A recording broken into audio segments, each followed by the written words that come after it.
बच्चों welcome to the my YouTube channel learning student. आज हम आप लोगों के लिए लेकर के आए हैं क्लास 12th के लिए इम्पॉर्टेंट हिंदी व्याकरण में। आज हम रस आप लोग के लिए लेकर के आए हैं जो कि बहुत ही इम्पॉर्टेंट है और ये 2 नंबर श्योर है। इसमें 2 ठो आता है, रस 2 पूछता है आपके एग्ज़ाम में, बोर्ड एग्ज़ाम में, जिसमें से आपको एक लिखना होता है। तो चलिए देखते हैं कौन कौन सा है। देखिए सबसे पहले श्रृंगार रस। श्रृंगार रस कहते किसे हैं? तो देखिए सबका परिभाषा एक ही जैसा रहेगा, लेकिन क्या है उसमें केवल क्या चेंज होगा, तो स्थाई भाव चेंज होगा, केवल स्थाई भाव। जैसे श्रृंगार रस का स्थाई भाव क्या है? रति है। उसी तरह से सारे रस का सिर्फ स्थाई भाव ही चेंज होता है। देखिए अनुभाव विभाव संचारी भाव के संयोग से पूर्णता को प्राप्त होने वाली रति नामक स्थायी भाव से श्रृंगार रस की उत्पत्ति हुई है। फिर से ध्यान दीजिएगा, क्या है? अनुभाव विभाव और क्या है? संचारी भाव। अनुभाव विभाव संचारी भाव के संयोग से पूर्णता को प्राप्त होने वाली रति नामक स्थायी भाव। कौन सा स्थायी भाव? रति नामक स्थायी भाव से श्रृंगार रस की उत्पत्ति हुई है। अब इसका एग्जाम्पल देखिए एग्जाम्पल होगा, एक जंगल है तेरी आँखों में, मैं जहाँ राह भूल जाता हूँ। एक जंगल है तेरी आँखों में, मैं जहाँ राह भूल जाता हूँ। तू किसी रेल सी गुजरती है, मैं किसी फूल सा थरथराता हूँ। ये हमारा एक उदाहरण हो गया। और दूसरा उदाहरण देखिए, लेकिन एग्जाम में आपको एक ही उदाहरण लिखना होता है। देखिए, मेरे तो गिरधर गोपाल दूसरों न कोई, मेरे तो गिरधर गोपाल दूसरों न कोई, जाके सिर मोर मुकुट मेरो पति सोई। अब चलिए देख लेते हैं दूसरा। देखिए अगला हमारा है हास्य रस। ये भी हर बार एग्जाम में पूछा जा चुका है।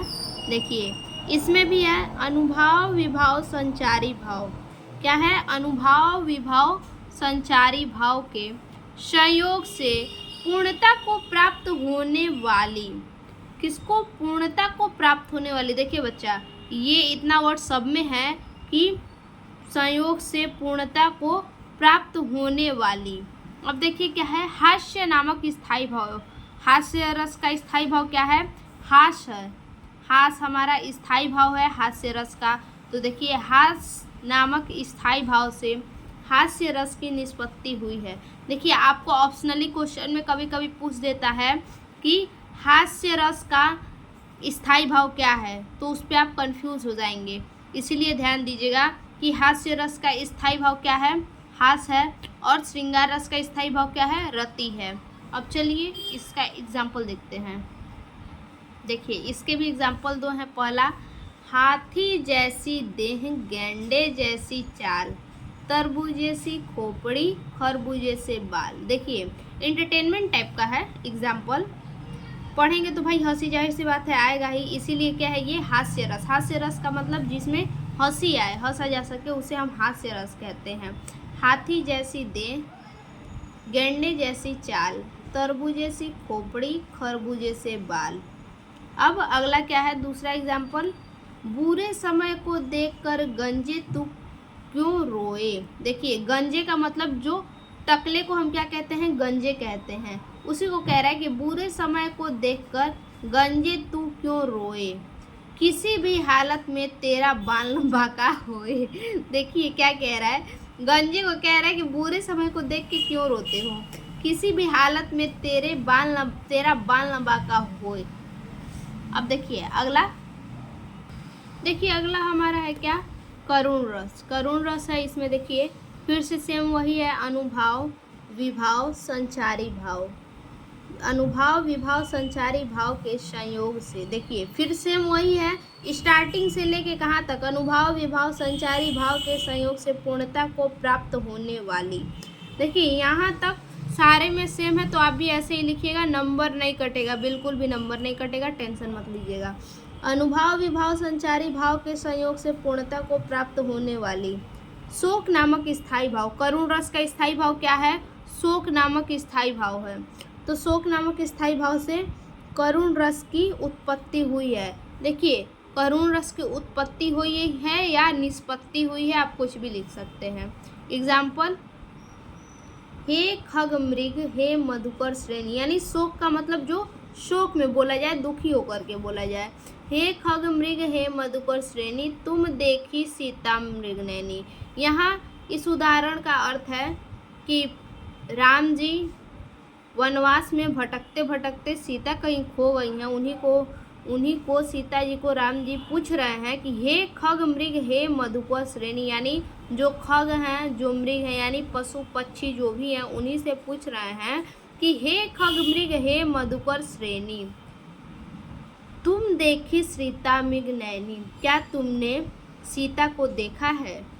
अब देखिए आगे, अगला एग्जाम्पल क्या है, ऐ मेरे वतन के लोगों, ऐ मेरे वतन के लोगों, जरा आँख में भर लो पानी, जो शहीद हुए हैं उनकी जरा याद करो कुर्बानी। ये तो जाहिर सी बात है सबको याद होगा, आप लोग लिख लीजिएगा, इसीलिए मैंने बहुत ही इजी एग्जाम्पल दिया है। अब देखिए अगला हमारा जो है इम्पॉर्टेंट रस वो क्या है, वीर रस है। देखिए वीर रस, इसमें भी सेम वही चीज़ है, सिर्फ क्या चेंजिंग रहेगा, स्थाई भाव। कभी भी याद रखिएगा क्या चेंजिंग रहेगा, स्थाई भाव कोई भी रस हो।